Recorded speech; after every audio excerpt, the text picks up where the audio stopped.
Bueno, como ya saben, porque estuvieron conectados con nosotros, está acá con nosotros Inés Benetti, que es especialista en prevención clínica y en medicina deportiva orientada al entrenamiento invisible y muchas cosas más, porque quiero contarles, y ya saben seguramente, que ella es una gran doctora en vocación, y lo quiero señalar, yo me hago cargo de mis palabras.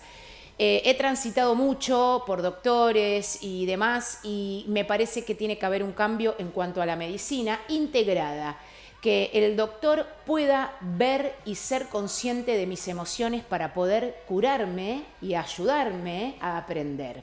Así que bueno, acá tenemos un exponente de eso. Hola Inés, ¿cómo andás? Hola, Bienvenida. Valeria, ¿cómo estás?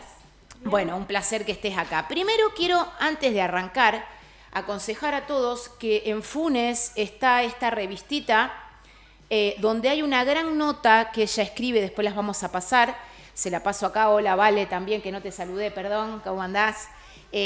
Porque ella escribe una nota que es muy interesante para que puedan luego conectarse con ella, para que puedan empezar a cuidarse de otra manera, mucho más efectiva de lo que estamos haciendo.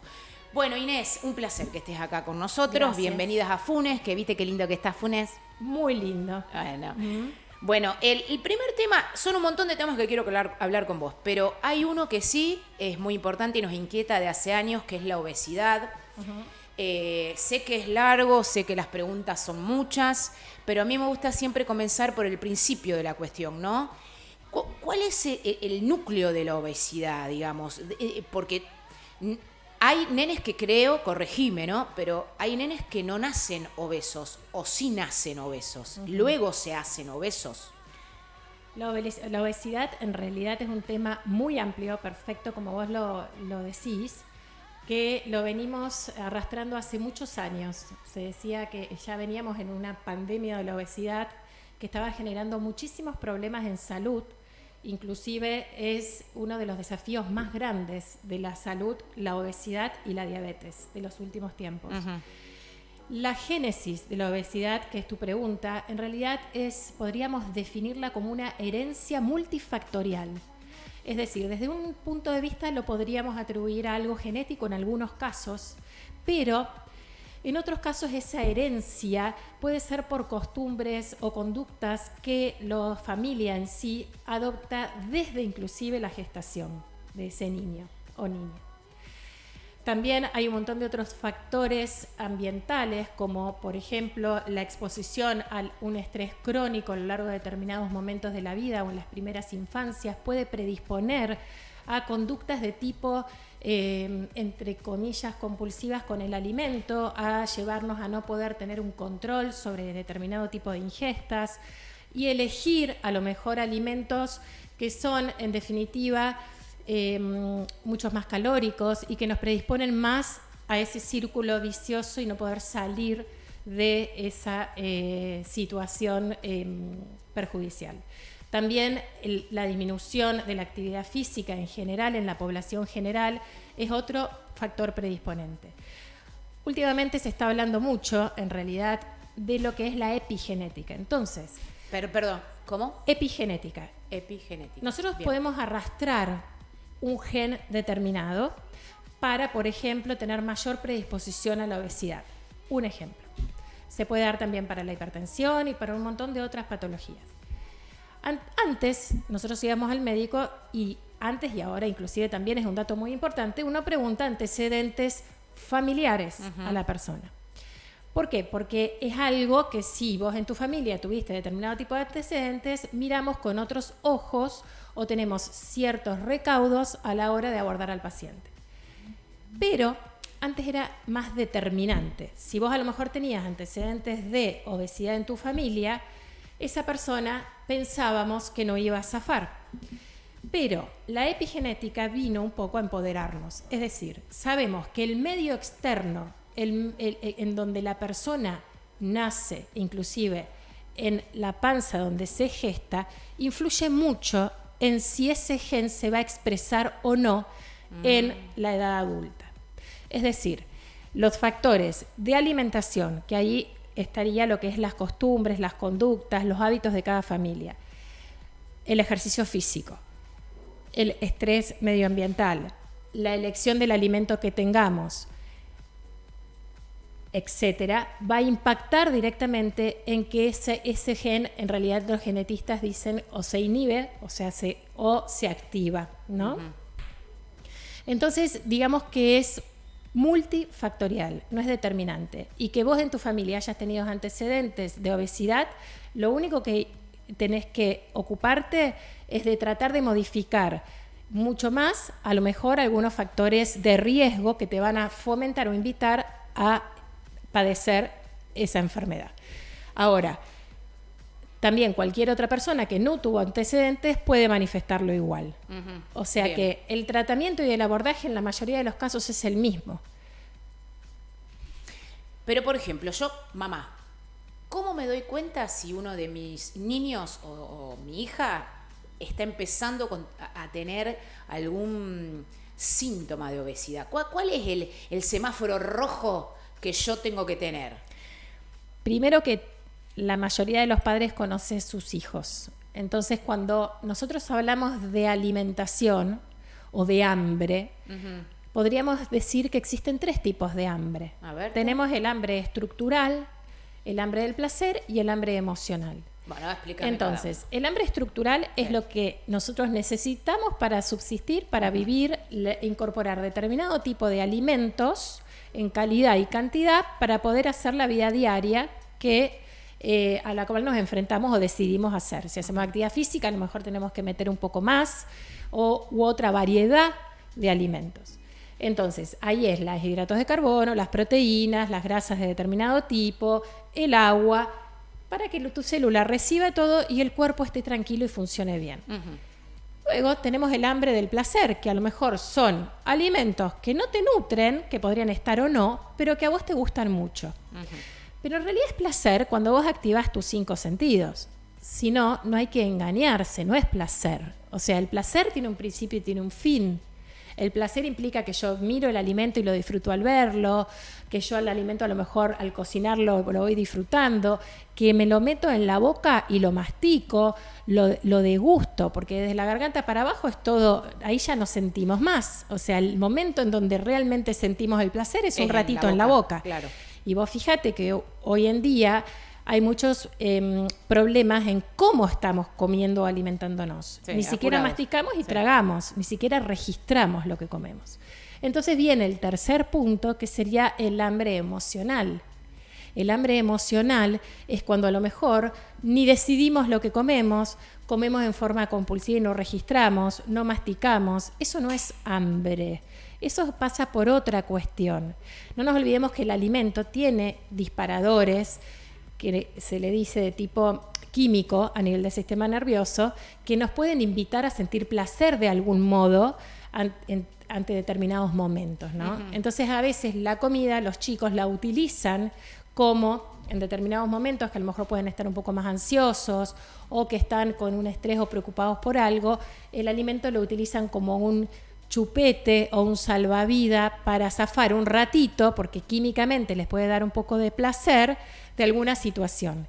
Pero a la larga, eso, lejos de beneficiarlos, lo termina perjudicando, porque no corrigen o no elaboran la forma de afrontar determinado tipo de problemas o situaciones y esquivan la situación, entre comillas, aturdiéndose o engañándose un ratito, consumiendo en forma desmedida a lo mejor determinado tipo de alimentos, sin control, sin disfrute, porque ni siquiera lo terminan realmente disfrutando. Bueno, ya que vos estás hablando de eso, se me fue la cabeza, ¿no? Empiezo a pensar, vos fíjate los alimentos que cuando los chicos tienen un cumpleaños, fíjate los alimentos que siempre hay en el cumpleaños, chisitos, saladitos, la salchicha, el típico pancho, después la torta, después encima le dan una bolsita con caramelo, más chocolate, el juguito, la gaseosa. ¿Eso también en todos los lugares es así o el argentino es así? Que medio se agrede también con la alimentación, me da la impresión, ¿no? Es que lo que ocurre es que cultural, como decíamos, bueno, o diferentes costumbres en cada familia impactan muchísimo sobre los hábitos de la población general. En realidad el alimento, desde que somos chicos, muchas veces se escucha, si rendís bien o si te va bien en el colegio, te compro un chocolate. O sea, la gratificación a través del alimento, ¿no? Y en los cumpleaños podríamos decir que son excepciones. O sea, el cumpleaños uno tiene no cumpleaños todos los días generalmente, son esporádicos. El tema es que que el chico coma de vez en cuando ese tipo de alimentos no lo va a afectar. El tema es si es diario, si en la casa ocurre constantemente también, que ahora por el tema de la velocidad a la cual vivimos, la comida rápida está muy a flor de piel. Entonces, aparte del cumpleaños, muchos niños tienen también ese tipo de alimentación diaria en su casa. Ahí estaría más el problema. Es como... cuando yo veo a lo mejor pacientes más chicos y lo que se hace ahí es más que nada educación alimentaria, uno habla de un 80-20 generalmente, o sea, el 80% tratar de meter lo que llamamos hace un ratito el hambre estructurado, lo que tu cuerpo necesita para poder estar bien. Si vos incorporás esa materia prima, también es raro que tengas tantas ganas de comer otro tipo de alimentos, porque estás cubierto. Tenés la cantidad de líquido adecuada, el hidrato adecuado, tu célula está contenta, podríamos decir. Después te voy a preguntar un poquito que le tires a las mamás y a los papás un poco una grilla como para que se puedan sentir tranquilos. Pero ¿qué pasa? Perdón, te aclaro algo. Siempre que ese cumpleaños, ese 20%, lo hagamos como realmente un hambre del placer. A conciencia. Disfruto lo que como. Tranquilo, lo mastico, ¿no? Bien. Eso sería como una recomendación. Vos me preguntaste qué alarma podemos tener en los niños o en las madres. Una es que los observemos cuando comen más despacio. ¿Registraste lo que comiste? Vamos a sentarnos a la mesa. O sea, el ritual de la comida y el disfrute del alimento. ¿Tá? Y obviamente de a poquito la familia, los padres son los indicados para decidir qué alimentos hay en la casa, ¿no? Para que favorezcan más al desarrollo del chico. A mí me pasó el año pasado, este año no, porque ya algunas actividades iniciaron los niños, pero el primer año de pandemia habían cerrado todas las actividades deportivas de ellos. Entonces, los alumnos, mismos mis alumnos que tienen sus hijos, me plantearon de armar grupos. Los chicos habían engordado de 4 a 6 kilos. Había varones que tenían tetitas. Bueno, me preocupó un poco esa situación de ver niños y niñas pasados de peso, con mucha panza, ya a temprana edad tenían que usar corpiño las niñas. Yo como profe esas cosas un poco me alarman también. Yo por supuesto siempre les recomiendo que vayan a una nutricionista, pero a mí me alarma un poco que los cuerpos han cambiado. No son los mismos cuerpos de cuando yo era chica. No. Bueno, es que a toda la cuestión de la velocidad a la cual vivimos, que invita más a veces a situaciones de ansiedad extrema, y los niños son niños, o sea, están evolucionando en su manejo de las conductas y demás. Los tenemos los adultos, somos los responsables de ir acompañándolos, observándolos. Paralelamente, yo siempre digo que vayan a sus pediatras, y el pediatra también les va a ir diciendo que los evalúa en peso, talla, les saca los percentilos, cuándo es realmente algo que hay que empezar a ocuparse, ¿no? Porque hay etapas en la vida del niño que sí tiende a engordar por una cuestión del desarrollo, y ahí muchos empiezan a complejarse, y está bueno explicarles, orientarlos ahí en qué tienen que incorporar, ¿no? O sea, pediatra, observación de la madre, y lo que vos decís es muy importante por el tema de que los niños cada vez se volvieron más sedentarios. A pesar de que existe muchísima información, que a veces yo digo, tanta información que hay sobre qué tenemos que hacer para salir del sedentarismo, sobre qué tenemos que comer para estar más saludables, pero evidentemente no basta con la información. No. Porque creo que hay muchísima más información que en otras épocas, y hay muchos más problemas relacionados con la obesidad y el sedentarismo desde edades muy tempranas que en otras épocas. Entonces, no basta con la información. La información siempre hay que acompañarla de acción y de responsabilidad. En realidad, el tema de los niños y el sedentarismo, fíjate que obviamente lo sabemos todos, la tecnología hace que el chico se concentre durante muchísimo tiempo sobre esas pantallas que también generan una abstracción en un tiempito de su realidad, del momento en que está transitando, y se mueve cada vez menos.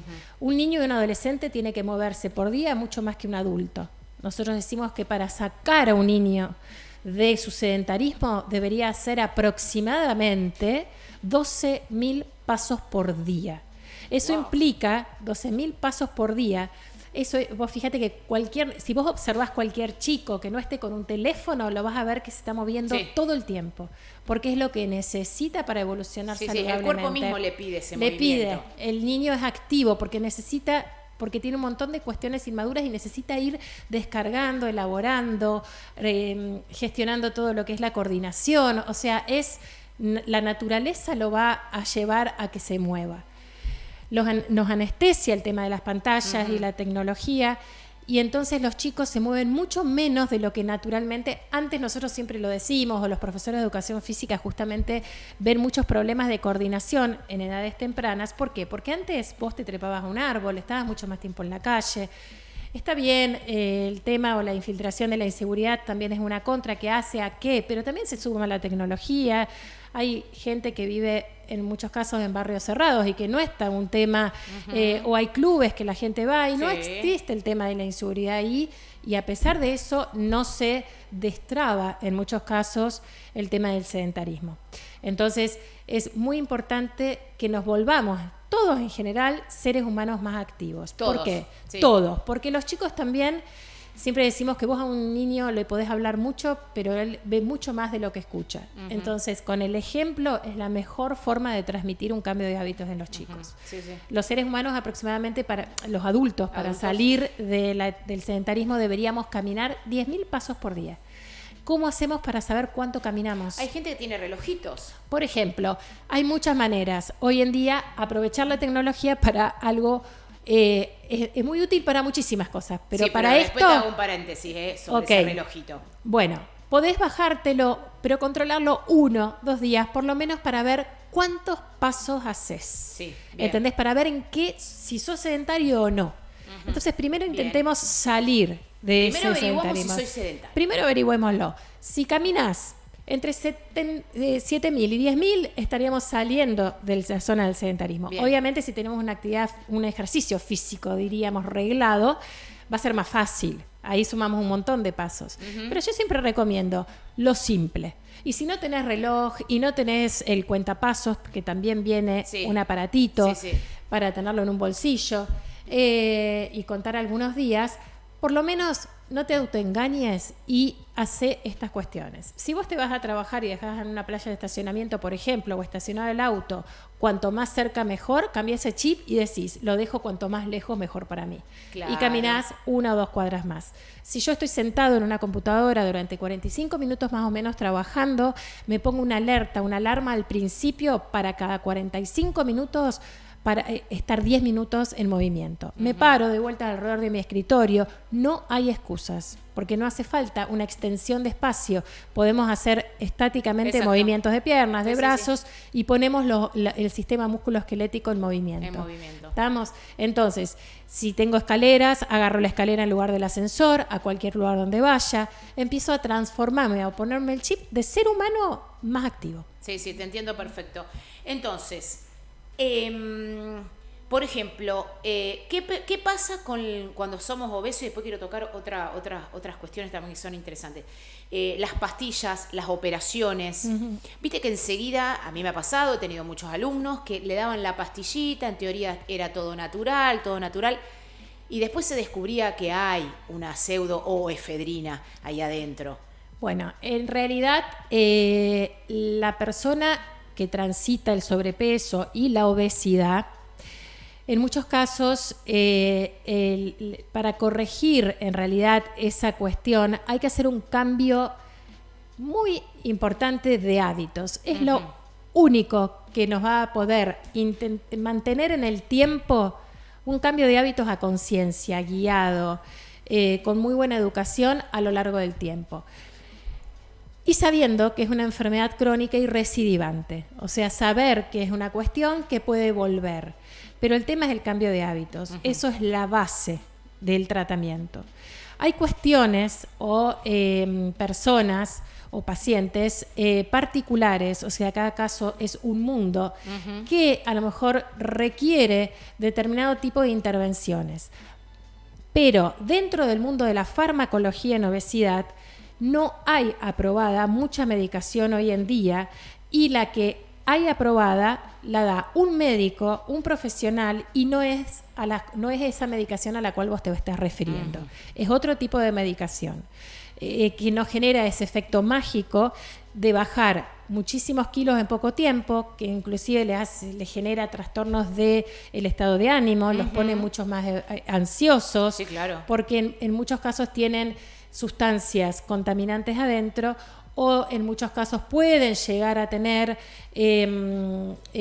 hormonas tiroides, entonces le genera todo un desbarajuste también de todo el eje hormonal.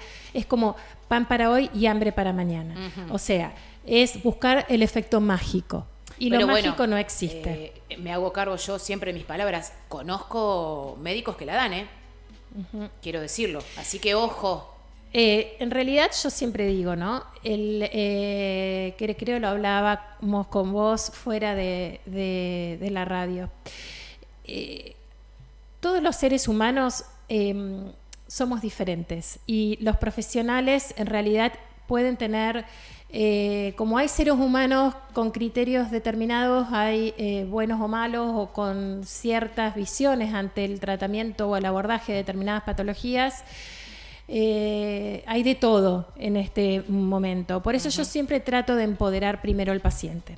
Es decir, no vendo nada mágico, o sea, lo mágico no existe. Vos arrastrás este problema desde muchísimos años y lo tenés en realidad muy instaurado, y automáticamente vas a tener una tendencia a elegir determinado tipo de conductas que te van a seguir retroalimentando este tema.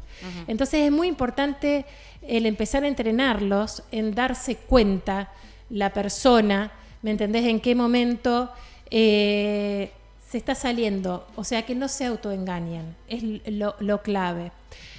Y muchos dicen, pero es muy difícil esto, pero es complicado. Nadie dijo que era fácil. Sí, es verdad, o sea, que es difícil. no es fácil. ¿Por qué? Porque el cerebro es muy vago. Al cerebro no le gusta cambiar mucho. Mira. Es automático. O sea, nosotros tenemos determinados rituales durante todo el día, y es mucho más fácil no pensar que tengo que hacer algo distinto y automáticamente continuar por ese camino. No genero un desgaste de energía adicional el gestionando un cambio, ¿no?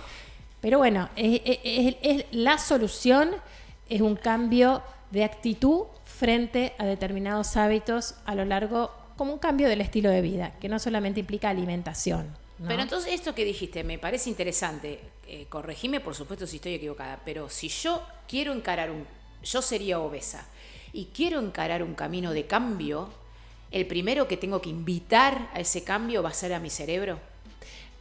A tu ser, sí, a tu cerebro, a saber que te va a costar al principio, porque es un surco nuevo que tenemos que ir elaborando, armando, y eso se hace con entrenamiento, como entrenamos un músculo cuando arrancamos un gimnasio, que al principio nos cuesta muchísimo, porque no lo tenemos adiestrado, entrenado para hacer ese tipo de movimiento, y vamos viendo que a medida que vamos realizando ciertas pautas, progresamos un montón y nos sentimos realizados cuando logramos determinadas metas que nos proponemos, porque nosotros pudimos.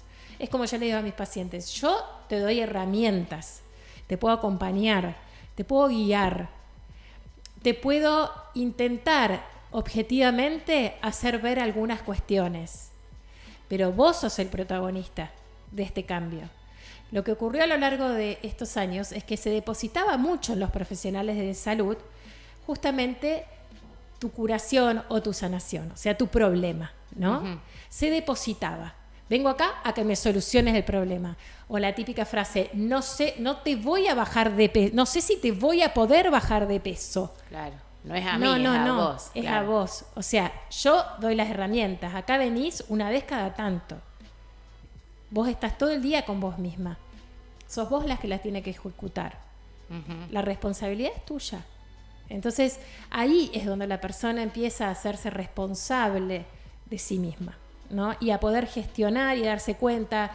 Y sí, puede, y que si alguna vez no puede, saber que hay que recalcular, como uno dice. Yo siempre se los esquematizo con un árbol, a veces les dibujo un árbol, ¿no? Hacé de cuenta que empezás a transitar por el tronco del árbol. Tus patitas van subiendo, ¿no? Para un objetivo determinado. Tiene 1000 ramas el árbol. En el transitar, parte del aprendizaje es que a veces nos desviemos por la rama un día. A lo mejor un día no podemos hacer lo que planificamos, pero es parte del tratamiento, y a mí me encanta que pase eso. Porque ahí, cuando vos te desvías, lo más importante es que vos solo te des cuenta. Y digas, no, bueno, listo, hoy, y recalculo. Recalculando. Antes lo que ocurría era que se daban dietas o planes alimentarios hiper estrictos, o muy hipocalóricos, imposibles de mantener en el tiempo, en muchos casos, y la persona, entre comillas, se salía, se frustraba y decía, chao, si me salía ahora, tiro todo por la borda. Y justamente no es esa la conducta, porque es un aprendizaje y un entrenamiento de un prueba y error. Pero siempre tratar de avanzar, lento, pero avanzar. Para cerrar un poquito con este tema, ¿a partir de cuántos kilos de más es obesidad? En realidad, la obesidad en el adulto, para saber, existe como sacamos a grandes rasgos, para hacer un screening, el índice de masa corporal, que es la relación del peso con la altura. Entonces, si nosotros hacemos la altura multiplicada 2 veces y después dividimos el peso dividido ese número que nos dio la multiplicación de la altura 2 veces. Eso nos da un número. Si ese número nos da 30 o más de 30, estamos en rango de obesidad. Si nos da más de 25, entre 25 y 30, digamos, y 29, es sobrepeso. Ya cuando tenemos sobrepeso, tenemos que empezar a prevenir. Lo importante es realizar una prevención más que nada primaria. Claro. Nosotros en prevención podríamos hablar de prevención primaria, secundaria y terciaria. Primaria es cuando nos atajamos a que ocurran cuestiones relacionadas a esa pesquisa o ese hábito o a esa cuestión que estamos viendo que está empezando a aflorar. Entonces, sabemos que la obesidad trae acarreado más de 200 enfermedades de comorbilidad. O sea, invita a la hipertensión, invita a problemas articulares, invita a la diabetes, al cáncer, a enfermedades inmunológicas. Entonces, antes de que empiecen a querer asentarse en nuestro organismo o a querer manifestarse, tratemos de evitarlas. Bien, perfecto. Entonces, primario, o sea, en realidad, para decir, esto es a grandes rasgos. Obviamente en los deportistas a veces uno tiene otros recaudos, porque las personas que tienen mucha masa muscular y en determinado tipo de deportes, también lo que hacemos es sacar la composición corporal, o sea, el peso, cómo está constituido. También eso influye muchísimo. O sea, si yo tengo más porcentaje de grasa, si tengo más porcentaje de masa muscular, y también porque sabemos que la obesidad es un exceso de tejido graso, sobre todo, ¿no? Y otra cosa a tener muy en cuenta es el perímetro de la cintura, que también hay que evaluarlo.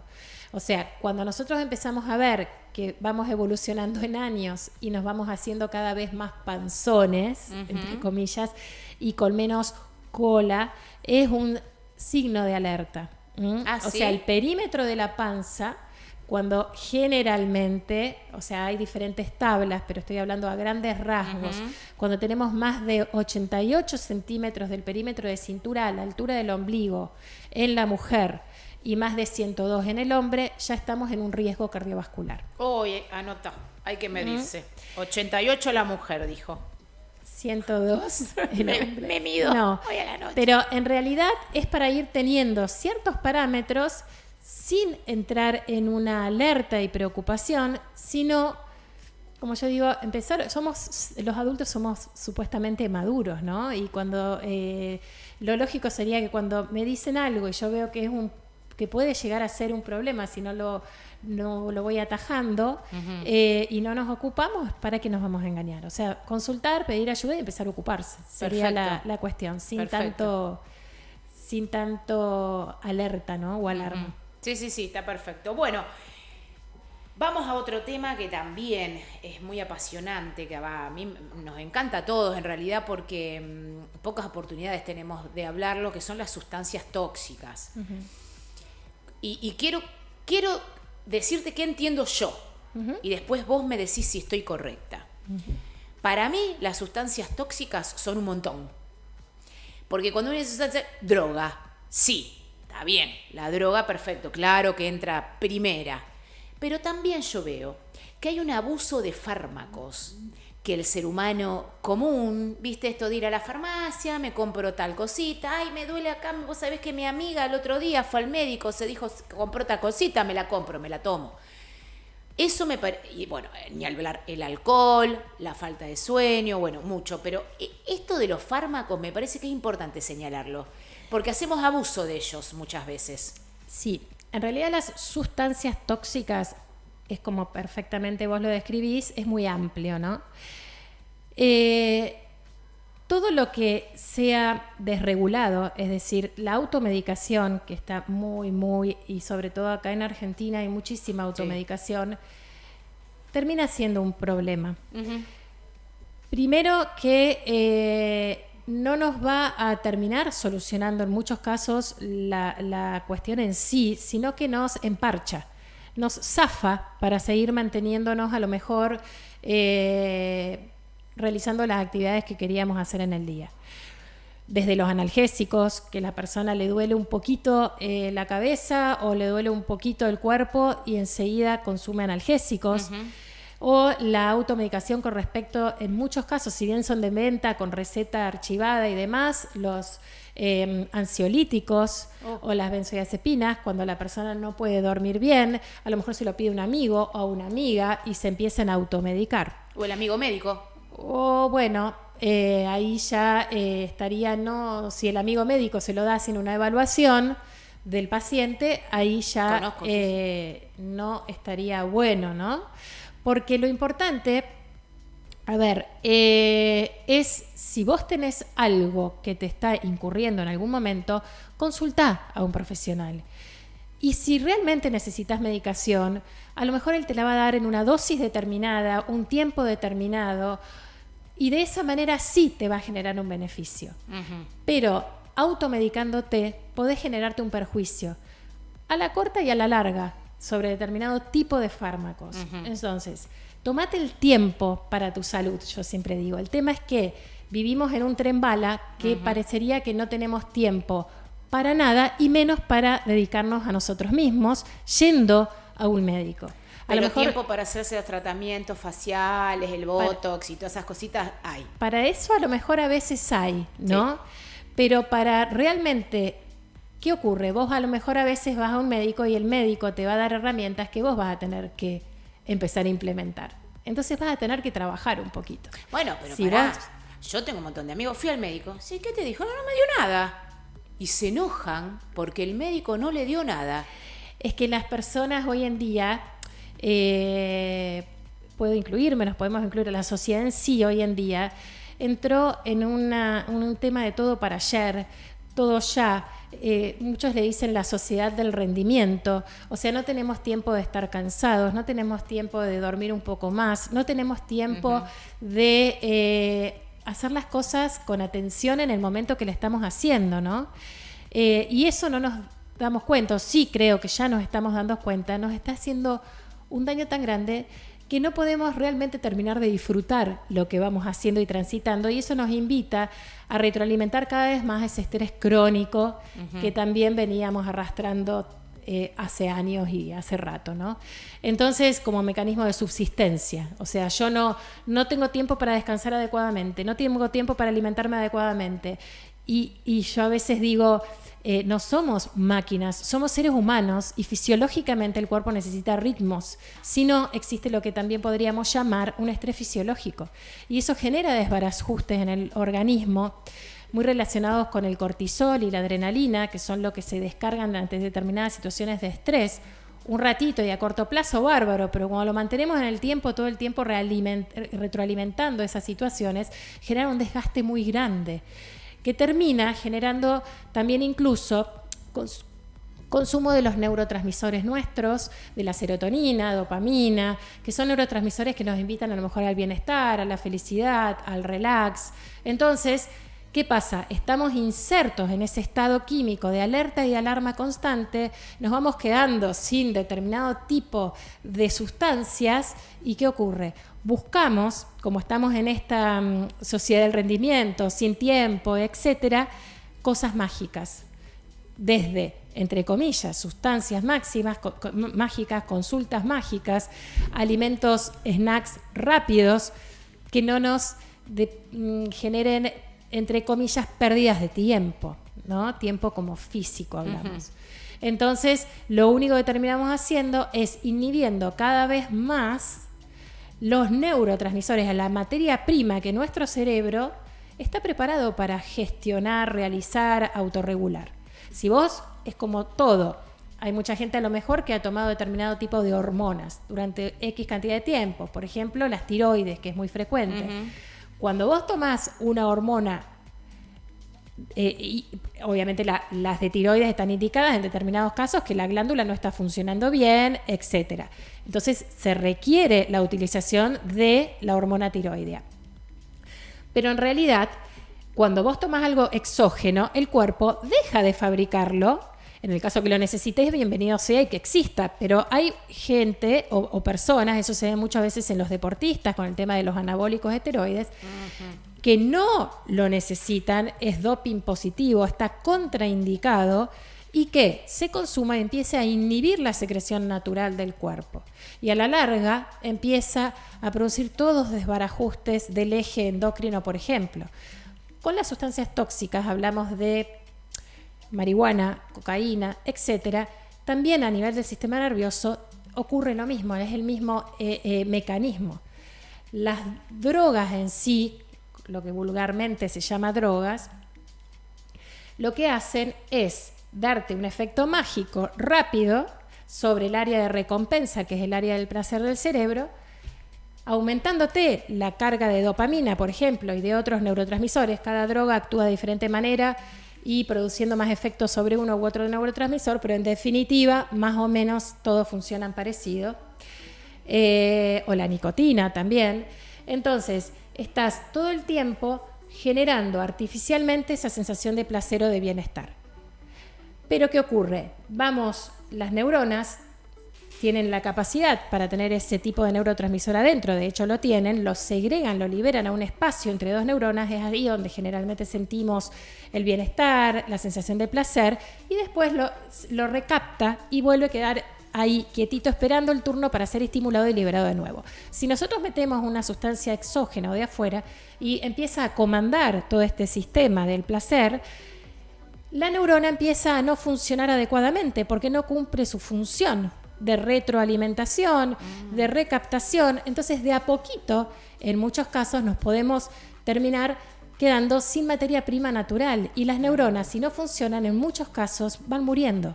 Nos quedamos sin estructura, ¿no? Claro. Entonces, por eso muchas veces se dice que una sustancia invita a otra y una te deprime y la otra te estimula, porque después, a la larga, terminas comandado por lo exógeno. O sea, porque tu sistema se empezó a afectar en forma integral. Lo deja de producir. Lo deja de generar, obviamente lo deja de generar, lo deja de saber cómo gestionar. Entramos en una confusión de todo el sistema. Entonces, y sobre todo, siempre se habla de que hay que hacer muchísima prevención a edades muy tempranas, que cuando el cerebro está en plena etapa de desarrollo y crecimiento, que es una esponja, y es donde más tenemos que cuidarlo y meterle materia prima útil para que sea un cerebro fortalecido, desde los estímulos físicos, la alimentación, la parte recreativa, tratar de que los chicos no estén tan estresados en forma excesiva, o sea, cuidar mucho, que son las generaciones que van a venir. Entonces, si de entrada nosotros desde edades muy tempranas empiezan con el consumo de alcohol o de sustancias, ese cerebro no se forma adecuadamente y es un cerebro inmaduro el día de mañana, generalmente con poco control de impulso, porque la parte frontal del cerebro es la que realiza el control del impulso y un montón de otras funciones. es lo que termina de desarrollarse generalmente a los 25 años. Ah, mira. Y en realidad hace un desarrollo, digamos, vos fíjate que un adolescente y un chico le cuesta controlar el impulso. Sí. ¿Quién es la torre del control de un niño? Los padres, los adultos, que supuestamente tienen un lóbulo frontal maduro, que le dice esto sí, esto no, este es el límite, le va enseñando para que él vaya desarrollando ese lóbulo. El área emocional es la que más está a flor de piel en un niño. La parte emocional va siendo como un puente con esta zona frontal y es lo que después podemos nosotros discernir. No, esta emoción o esto que me está generando, esta situación es distinta a esta. ¿Por qué? Porque activas esta área consciente y yo controlo. Yo digo esto porque suma, si resta, ¿para qué lo voy a decir? Puedo controlar mi mensaje.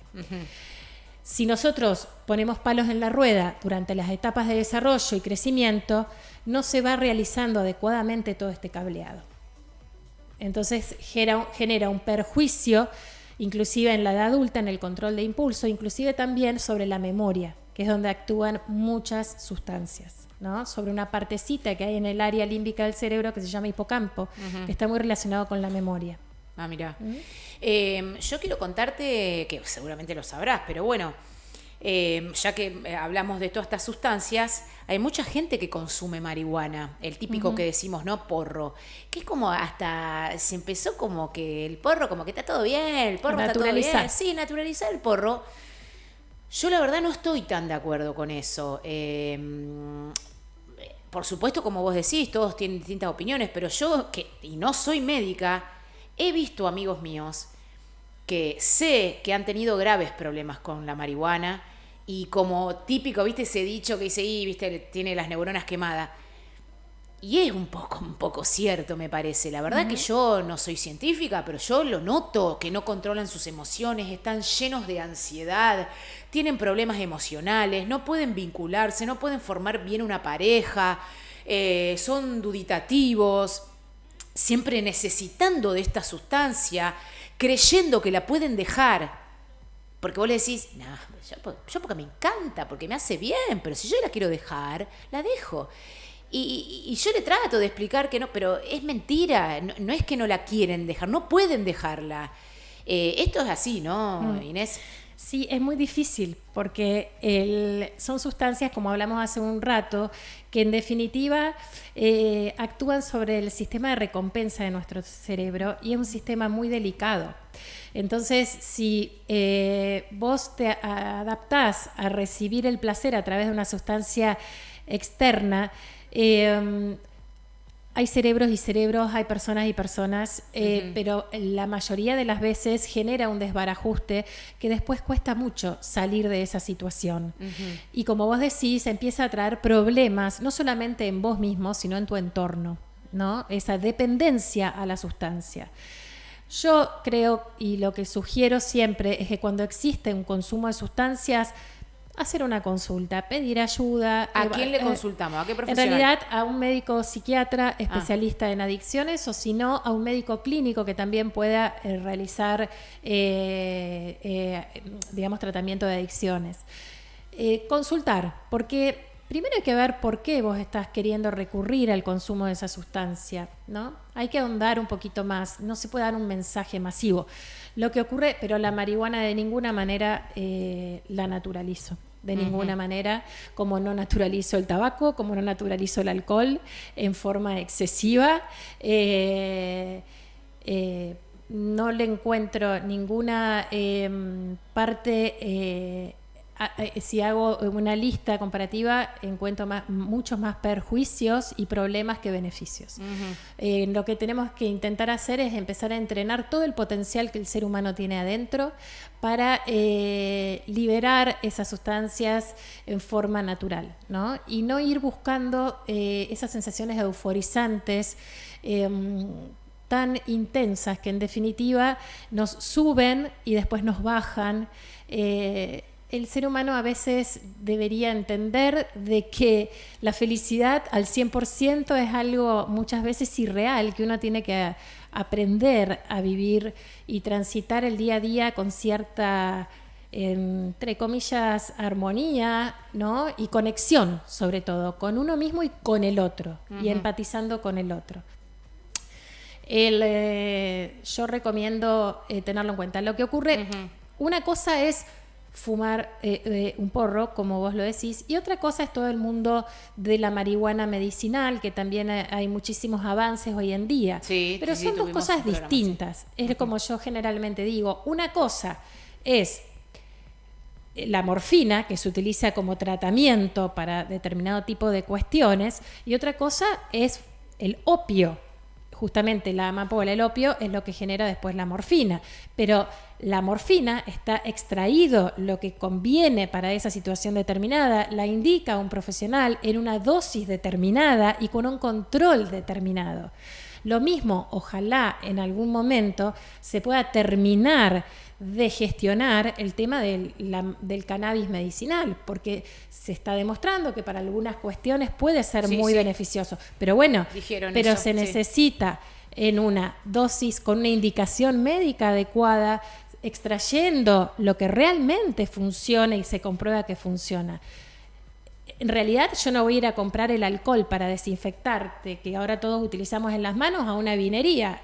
A la vinería voy a comprar el vino, no voy a ir a comprar un desinfectante, ¿no? Entonces, como todo, el acetil salicílico viene del sauce, o sea, pero yo no voy a tomar la medicación en la dosis que yo sé que está comprobado que genera un efecto determinado. El tema está como hablábamos al principio, de la automedicación. Cuando hacemos lo que queremos y no tenemos cierto control que dice cómo lo tenés que hacer para tal tipo de efecto, ¿no? Claro. Ordenar un poco, ¿no? El tema sería. Sí, bien. Acá me llegaron algunas preguntas. A ver si está bien, yo la digo tal cual. ¿La persona está enferma o tiene una adicción? Mira, cuando nosotros si hablamos de consumo desmedido de algo, adicción es cuando en realidad vos si hablamos de es complejo. El abuso de una sustancia, estás como en una cuestión previa a la enfermedad, digamos, podríamos decir. Consultás, pedís ayuda y si podés hacer un tratamiento y realmente erradicarla, sería como un escalón previo a la adicción. La adicción ya es una enfermedad. Bien, bueno. Cuando vos ya dependés y eso empieza a afectar tu vida cotidiana, tu vida diaria, empezás a no poder dormir bien, empezás a afectarte tus vínculos y relaciones con el otro, ya eso es un problema grande. Sí, bien, bueno, perfecto. Ahí, Rodri, te respondimos.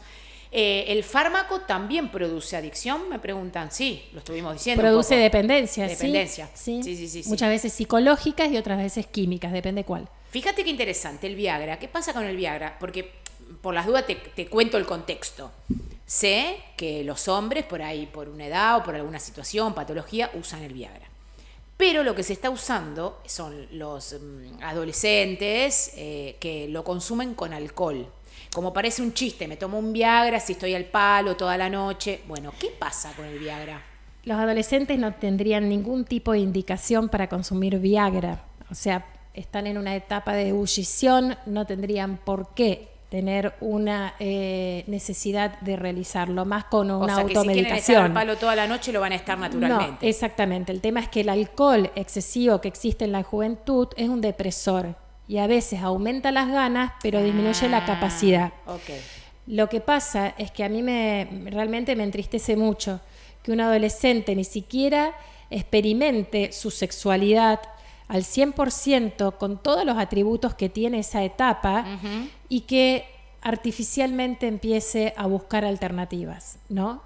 Y eso a la larga genera cierto tipo de dependencias psicológicas que no están buenas. El adolescente tiene que tratar de hacer lo mejor que pueda naturalmente. ¿Y el grande? El grande hay determinados casos, pero si lo indica un médico, porque muchas veces los adultos también es por exceso de alcohol. Ah, bien. ¿No? Entonces hay que corregir ciertas cuestiones de fondo. antes de indicarlo. La persona, el Viagra es únicamente para el hombre. No hay un tipo Viagra para mujer. Que yo conozca, no. No. Ginecóloga no Che, soy, qué pero mal no. podrían inventar, porque en algún momento, bueno, estaría bueno que les genere, ¿no? Viste que nosotros después de la menstruación tenemos sequedad, podrían ayudarnos. Bueno, hay también. otras alternativas que tienen como estrategias el chip. ginecólogo, el especialista en ginecología. Pueden haber esa alternativa, puede haber sustancias que se utilizan para lubricar, cuestiones hormonales. También muchas veces la parte psíquica influye muchísimo en esa etapa de la vida de la mujer, que creemos que todo se nos termina y muchas veces todo empieza. Todo empieza, así lo dijo la sexóloga. O son diferentes Barbie. ciclos. El tema Sí. es aceptarlos. Pero todo cambio genera una crisis y después nos hace crecer. Y ahí es donde nos encontramos con este otro cuerpo y lo empezamos a experimentar de otra manera. Mirá lo que me preguntan, no quiero decir marca, pero hay unos preparados, unos tipos juguitos, no juguitos, son como polvitos, que es muy conocida la marca, que es para adelgazar, nutrientes, proteínas, qué sé yo, tiene un poquito de todo ese combo. ¿Eso está bueno? Preguntan. Todo está bueno en un contexto y depende qué. O sea, el tratamiento para adelgazar, como ahí es un poco la pregunta, es un cambio de chip y un cambio de hábitos. Y realmente es un trabajo que uno vale la pena encarar. O sea que lo podemos hacer naturalmente. Es que sí, porque no hay nada demostrado desde esta venta libre de sustancias que tenga un efecto. No vamos a poder reemplazar. Y comer es lindo, o sea, hay que disfrutar el alimento. El tema es cuál, cómo, en qué momento. Es educación, básicamente Bien. es educación. Bien. Y reprogramación, hay que Sí. programarse de nuevo. Antes de que nos vayamos, porque nos quedan 15 minutos, ahí dice medicina del estrés. ¿Qué es la medicina del estrés que haces? ¿A qué se refiere? Medicina del estrés. En realidad, yo siempre... hay se habla mucho últimamente de lo que es la psiconeuroinmunoendocrinología, que a lo largo de los años la medicina en general, el ejercicio de la medicina, se fue fragmentando. Vos fíjate que antes nosotros teníamos el médico de familia, que abordaba un montón de temas, inclusive en otras épocas cuando no existía el teléfono y los celulares iba a la casa, entonces también veía el contexto en donde vivía el paciente y tenía muchísimos más datos e información y era un médico integral, o sea, integraba a su paciente. A medida que fue evolucionando la sociedad, o sea, el médico es un profesional que es una emergencia y también la forma en que ejerce su profesión de la sociedad en que va transitando. ¿tá? No somos extraterrestres que venimos de otro planeta y hacemos siempre lo mismo. Entonces, se fue fragmentando por la cuestión de los tiempos. Entonces surgen las especializaciones. En buena hora, cada médico va especializándose en algo. Pero después vienen las subespecializaciones. Bárbaro. Pero en muchos casos se va perdiendo, en muchos casos, no digo en todo, porque eso depende cómo cada médico ejerce su profesión, la integración. Y la persona tiene poco tiempo ahora y encima la vamos dividiendo, que tiene que ir un médico, después tiene que ir al otro y se cansa en el camino. El tema del estrés, que es un tema muy emergente, por esta cuestión de no respetar los ritmos del cuerpo, por querer hacer más cosas de las que podemos, estamos todo el tiempo en alerta. Vos fíjate que en nuestro cerebro tenemos un cerebro primitivo que es el área emocional, que es lo que más tenemos entrenado a lo largo de los años. Ancestralmente, vos tenías, el hombre del Paleolítico se tenía que defender porque venía un león, por ejemplo, a atacarlo, entonces tenía que tener bien entrenado esta alerta, que era el león, que lo podía matar, entonces no podía subsistir, no podía sobrevivir el hombre como especie, entonces tenías que generar mecanismos de defensa. Y genera todo lo que es el estrés. El estrés agudo es cuando vos tenés una situación determinada que implica muerte, por ejemplo el león, entonces en tu cerebro iban quedando códigos, ¿no? En una partecita del cerebro, bueno, que se llama amígdala, etc. Va quedando memoria. Esto es peligroso. Esto otro también es peligroso. Queda archivado ahí. Entonces, frente a esa situación de antemano, a lo mejor nosotros sabemos que en tal lugar existe la posibilidad de que haya un león. Ya estamos empezando, nuestro cerebro lo activamos. Esta sustancia activa. En esta zona está también todo lo que es el eje hormonal, ¿no? El comando de las hormonas. Hipotálamo, hipófisis. Entonces, ante esa amenaza inminente, se nos aparece un león, este cerebro se pone en activación al 100%. Descarga adrenalina, descarga corticoides, o sea, el cortisol a través de un estímulo de diferentes glándulas y nos da la capacidad para huir de esa situación más rápido por mayor concentración de sangre a nivel de los músculos, por estar mucho más lúcidos, por tener más bombeo del corazón por minuto, más oxigenación, el cortisol nos da más glucosa rápida en ese momento y rajamos, podemos zafar mejor. Pero esa química y esa liberación en el cuerpo, después, antes rajaban, la liberaban a través de la acción y se quedaban sin tanta carga de adrenalina y cortisol en el cuerpo. Puede ser la huida, puede ser la lucha, enfrentar al león, también depende después el momento y las personalidades, o puede ser que te quedes paralítico, o sea, paralizado frente a la situación, te bloquees, que en esos casos antes era como para pasar desapercibido, ¿no? Ante el león. No quiero hacer ruido ni nada. Bueno, son mecanismos que arrastramos hace muchísimo tiempo y son los que más fuimos entrenando a lo largo de los años. Hoy en día, las amenazas empiezan a ser diferentes. Primero, antes era el león, antes era a lo mejor quedar solo en una selva porque sabíamos que si estábamos con nuestros compañeros íbamos a poder subsistir mejor. Si estamos solos nos podíamos morir más rápido porque nadie nos podía ayudar. Entonces el vivir en comunidad era un factor protectivo, ¿no? Lo otro nos ponía en una situación de alerta. Y vos fíjate cómo a lo largo de los años vamos cambiando muchísimas cuestiones, pero esto sigue estando a flor de piel. Hoy en día el estresor puede ser quedarnos sin trabajo. Hoy en día el estresor, ¿por qué? Porque si nos quedamos sin trabajo, no tenemos ingreso de dinero, nos podemos morir de hambre, nos podemos, concretamente, morir, en definitiva, o no poder sobrevivir. Estoy hablando como piensa un cerebro primitivo. Entonces, o nos quedamos solos, que lo demostró mucho esta cuarentena y esta pandemia, el aislamiento social, que generó una sensación muy desagradable que empezamos a experimentar y que no nos dábamos cuenta de la necesidad del otro, del hambre de piel, ¿no? Entonces, todo esto va a enseñarnos que hoy en día, ante una situación de alerta, de quedarnos sin trabajo, nos autoexigimos muchísimo.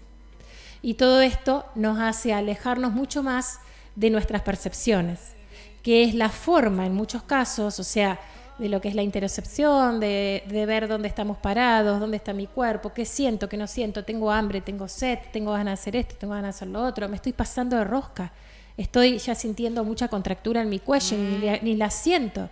Es esa adrenalina que queda acantonada ahí en la masa muscular y que no la descargamos en forma y tiempo.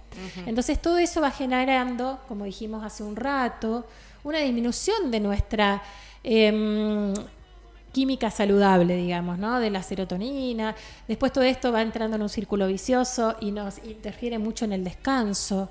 Entonces empezamos a estar muy activos a la noche, no podemos descansar adecuadamente y durante el sueño y el descanso encima es donde más se repone todas estas sustancias, ¿no? Y el cuerpo realmente se regenera para encarar el otro día. Entonces ahí entramos en esto mágico de buscar parches, alternativas. Obviamente, fíjate que estamos hablando de muchísimas cuestiones. Entonces vos me dijiste, la medicina del estrés. Primero surge este tema, la psiconeuroinmunoendocrinología del estrés, es que el estrés en sí, estas descargas constantes o crónicas de nuestro organismo, cuando no podemos encararlas al tiempo, no nos damos cuenta, no las afrontamos, buscamos alternativas desde la actividad física, desde la meditación en muchos casos, desde mirar una película, desde tener tiempo recreativo. Cada persona tendrá su propia receta y puede ir cambiando día a día, ¿está? Bien. ¿Por qué? Porque afecta a todos estos sistemas, la parte psicológica, la parte endocrina, la parte inmunológica, la parte neurológica, o sea, nos vemos de nuevo como seres integrales que somos, ¿no? Sí. No estamos desintegrados, una cosa termina afectando a la otra. Sí, se descompone algo y se va descomponiendo tarde o todo. temprano termina afectando a nuestra maquinaria. Escúchame, que me van entrando preguntas y me quedo sin tiempo. ¿Es verdad que el hambre, el cerebro lo confunde con la sed? O Es sea, que muchas veces cuando digo tengo hambre, y eso que Sí. voy como, ¿es sed? Sí, es que, viste, cuando nosotros hablamos del hambre estructurado, Sí. que hablamos también de hidratación, o sea, a la célula la tenemos que mantener bien lubricada, bien hidratada. La envoltura celular tiene mucha composición de agua en su estructura, o sea, la estructura celular. Entonces, si nosotros no consumimos la cantidad adecuada de agua, entre 2 litros, 2 litros y medio, más o menos según las personas, en realidad el cuerpo está todo el tiempo queriendo compensar. Le generamos lo que es un estrés fisiológico. Porque por lo general la sed es un mecanismo tardío. Cuando vos ya tenés sed, estás deshidratado casi en un 2%. Y el cuerpo está tratando de compensar para llevar un adecuado flujo a los órganos vitales y que no le falte volumen de líquido a esos órganos, como pueden ser el cerebro, el corazón, etcétera. Bueno, pero vos ahí vas y comés, no lo estás nutriendo. No Pero estás muchas veces se hidratando. confunde, sí, porque nunca sabes, porque la sed en realidad incipiente al principio, o sea, la falta de líquido al principio no te da tanta manifestación de sed y te puede confundir un mecanismo con el otro. Entonces preparemos siempre la jarrita Hay que de tener agua. buena hidratación. O sea, como base hay que empezar a hidratarnos adecuadamente. Bueno, Sí. ¿qué hacemos con la ansiedad? Está Primero todo el mundo ansioso reconocerla. acá. Todo el mundo ansioso con esta respuesta, por ejemplo. No, primero reconocerla. ¿Cómo Primero, reconozco una ansiedad? En realidad es cuando, por ejemplo, todos hemos experimentado ante determinadas situaciones que las manos nos empiezan a transpirar, Sí. que nos sentimos a lo mejor con más tensión muscular, Sí. con más palpitaciones o sentimos el latido del corazón, la boca se nos seca. Esos son signos físicos de ansiedad, ¿no? Cuando nos damos cuenta, estaría genial o sería bueno empezar a identificar cuál fue el disparador, ¿no? A lo mejor es normal que eso nos ocurra diariamente, ojo, o sea, a todos nos pasa. Yo vengo hoy acá a enfrentarme a una situación nueva que a lo mejor no tengo herramientas, que es algo distinto de mi vida cotidiana. Yo me pongo en alerta, o sea, esta adrenalina se me descargó un poquito más y el cortisol. Pero me voy de acá, ya la situación se terminó y la neutralizo. O sea, me voy caminando, voy descargando y se acabó.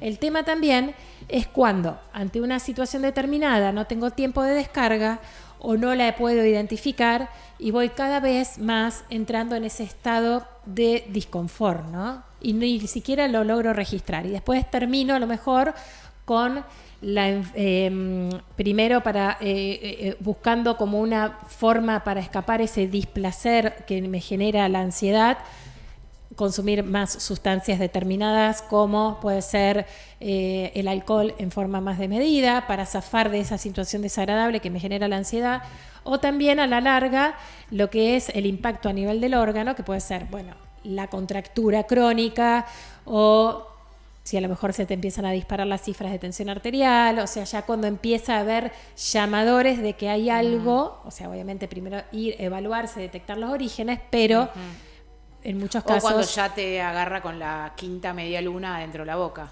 O si hablamos desde la alimentación, cuando entras en un hambre que ni siquiera registraste que estabas ingiriendo, ¿tá? Y de repente te sentís que no podés más en cuanto a tu saciedad. O sea, y no sabes no identificaste ni cuando masticaste. Y vos fíjate que también el no masticar implica todo un desbarajuste después gastrointestinal, porque le estamos dando sin procesar el alimento a nuestro tubo digestivo más bajo, que está preparado en realidad para recibir el alimento casi procesado, pasado por la saliva, que tiene ciertas enzimas que ya empiezan parte de la digestión. Entonces le damos al estómago un trabajo que no es destinado para él. Entonces después, ¿qué pasa? Empezamos con gastritis, que también es otro signo de la ansiedad, digamos del trastorno de ansiedad, que es cuando la ansiedad se mantiene en el tiempo, ¿no? Y cuando cada vez estamos más cansados, cada vez estamos más insatisfechos, cada vez estamos más irritables, ¿no? Cuando ya empezamos como a no sentirnos en ese estado de relajación, ¿no? Que todos hemos experimentado en algún momento. Entonces empezamos con las gastritis. ¿Qué hacemos? Mañana tengo que ir a trabajar y mañana tengo que seguir el día igual. Me tomo un antiácido, claro, ¿no? Entonces el antiácido te va a cambiar el pH de tu estómago. El estómago tiene que ser ácido. Está bien, si te lo indica un profesional y evalúa cuál fue la causa o el disparador de la gastritis, de a poquito vas haciendo un tratamiento durante determinado tiempo y vas corrigiendo el disparador o la causa. Entonces, de esa manera sí sería correcto. Pero me automedico y no corrijo el disparador. Entonces, cada vez voy teniendo alteración de la digestión de ciertos nutrientes que se deben nutrir en un medio ácido. Entonces, pasa al intestino. ¿Y qué ocurre ahora? ¿Cuántas personas escuchamos que tienen distensión abdominal? Un montón. Que tienen dolor de panza, que tienen más gases. Y que todos se alarman o alertan pensando de que tienen algo...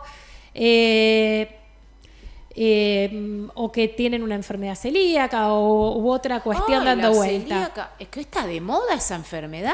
Bueno, es que en realidad muchas veces, en muchos casos, la génesis de ese síntoma es por otra causa. ¿Me entendés? Obviamente se descarta, vas a un médico y él te va a decir si sos o no. Casa, tenés un estudio. Y si tenés celiaquía, se te tratará acorde a lo que tenés.